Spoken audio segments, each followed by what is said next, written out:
Tara Leopard. They're the founders and of the studio, We the Studio. So good to have you guys. It's such a pleasure to have you join us today. So on your show, you have very traditional programs, but before that, you were actually Hollywood veterans. You had a very successful career in Hollywood. You guys made a very bold move to leave that career to step into this project, We the Studio. So to start off, I want to, before we get to our main topic today, talk a little bit about Hulk Hogan. He was more than just a household name. He had such a presence, in the ring, such charisma, and as well in living rooms of many families across America. So any comments you have on his iconic persona, his, shirt ripping, tearing, his catchphrases, any thoughts? Well, to Hulkamania, I'd like to give a little tribute. A little tribute here. And I got a message for Hollywood. Enough is enough of your woke garbage. What are you gonna do when We the Studios runs wild on you, brother? Well, hello. Nice to meet you. I gotta say, that's a first on the show. Not expecting very much, I would say, a live action tribute to Hulk Hogan, probably the most Hulkamania way to honor his memory.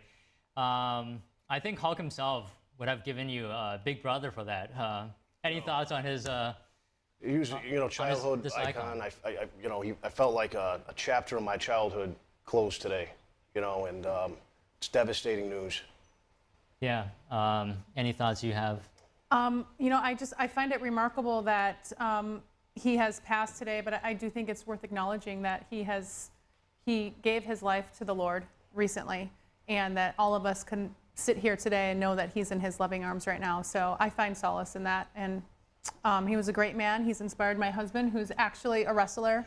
So God bless him and rest in peace. Yeah, like President Trump said, he'll be sorely missed. So I want to bring it back to our main conversation today, and that is We the Studio. Can you, just to start off, talk to us, what is it and what is its mission? So We the Studios is a streaming platform founded by my husband and myself.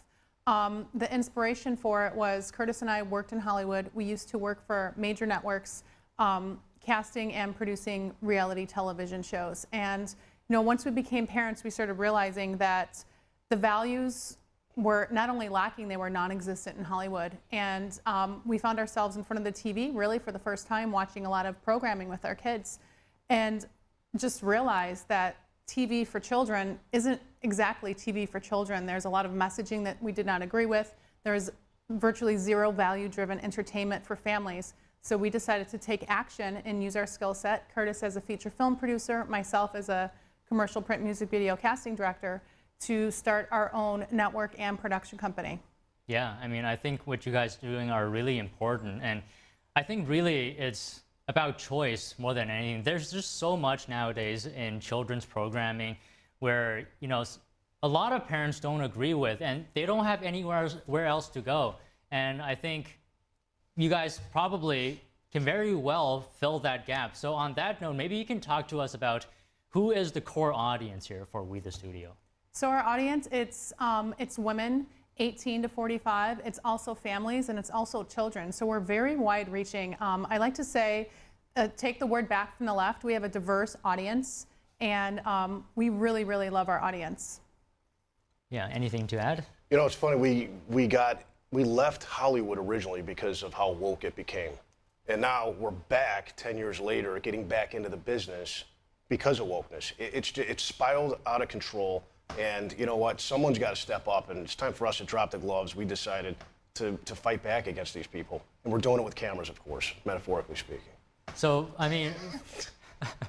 for everyone who's watching, maybe you can point us to a specific project or a specific program on your platform so they get a sense of what you guys are offering. So you can find us on our website, wethestudios.com, inspired by our founding documents, We the People.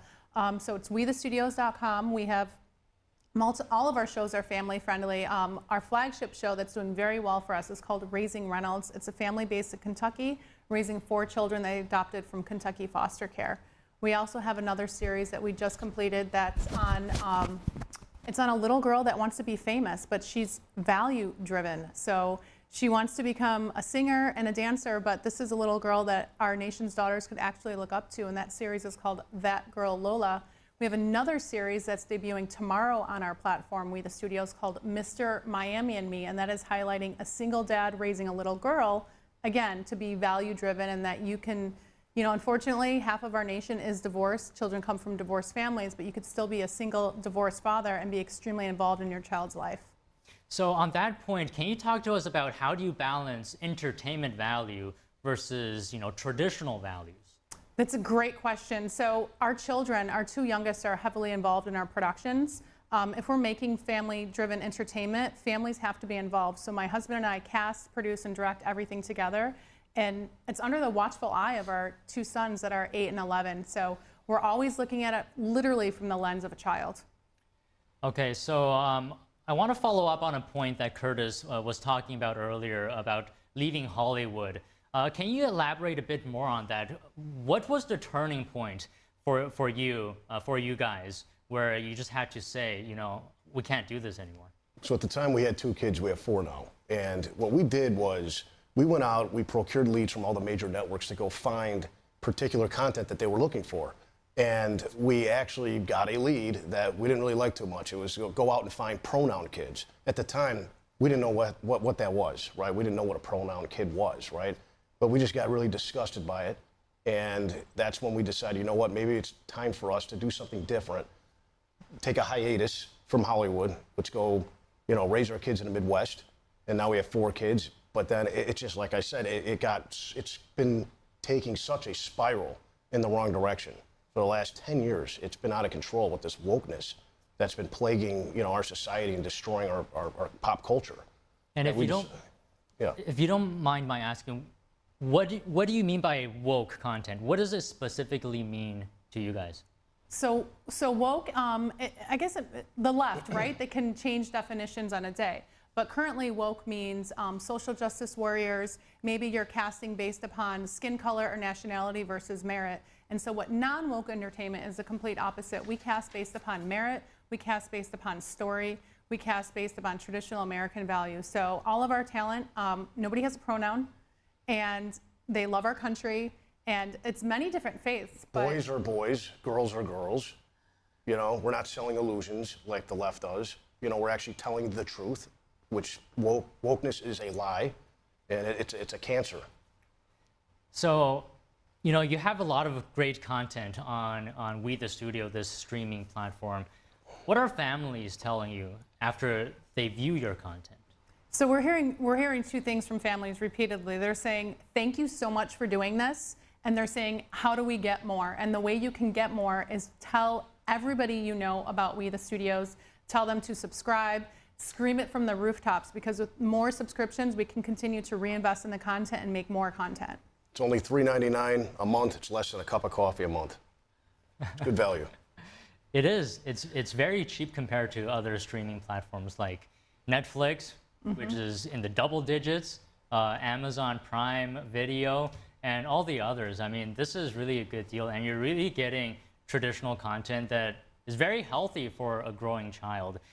So on that note, maybe you can talk to us about how you guys view how media plays a role in shaping the next generation. Oh my gosh, I'm so glad you brought that up, because I feel like the general public assumes that, you know, who our legislators are create culture, and it's a complete opposite. Entertainment creates culture. Our kids are wearing what they're wearing to school or to the gymnasium every single day because of what they're seeing in commercials, print, TV shows, and music videos. And if they are always exposed to leftist entertainment and leftist ideologies, they're going to follow that. So entertainment and culture, they go hand in hand. And so we're countering that culture. We're showing great examples of men, great examples of women, and great examples of children. So it goes without saying, of course, that launching a streaming platform is a huge undertaking. I would imagine you faced some challenges, big or small. Perhaps you can talk to us about some of them and how you overcame them. So we've probably faced every single challenge you can imagine. We've had cast walk from set.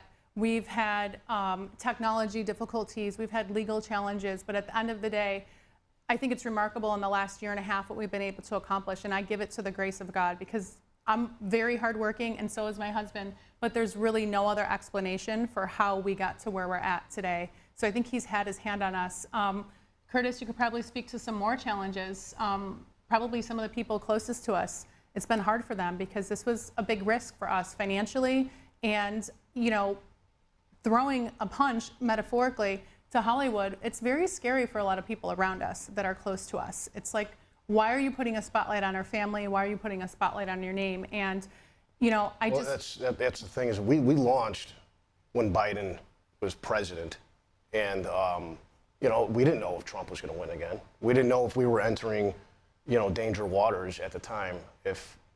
Could we get locked up for doing this kind of stuff? We don't know what the next Biden presidency was going to look like, right? And going into these dark waters, making non-woke entertainment, we don't know what that promised, right? But we did it because God told us to do it. We had to do it. We had to go through the fear and just make it happen. That was probably the biggest hurdle. We had a lot of fear of the unknown. What were we walking into? What kind of financial stress were we putting on our family doing this? What kind of administration would we be facing? Could we potentially get locked up for making content like this? I mean, those are all real possibilities that do happen in other countries. And you mentioned this a couple of times. So how does faith play a role in everything that you guys are doing? It's the foundation for everything that we do. It's the foundation of our marriage, of our parenting, and also our business. We don't claim to be a Christian network, but we do claim to have Christian values. So it is rooted and woven into every single story that we tell. And we hope, our entertainment could educate and inspire and maybe bring some people closer to God. Okay, I'll just end with this question. You've called We the Studio a platform that is more than just a platform. You've called it a movement. What does that mean? So it's a lifestyle. We also have a monthly publication called We the Studio's Lifestyle, and it's really a way of life. It is, having a good marriage. It's taking care of your body inside and out. It is consuming good entertainment. You are what you eat, but you are also what you consume, and that goes for your mind and your eyeballs as well. So it encompasses every single thing that we do, and yeah, it's a lifestyle. Yeah, most importantly, it's a movement for pop culture to promote nuclear family and start creating good content that's actually worthwhile. Well, Curtis, Cara, thank you so much.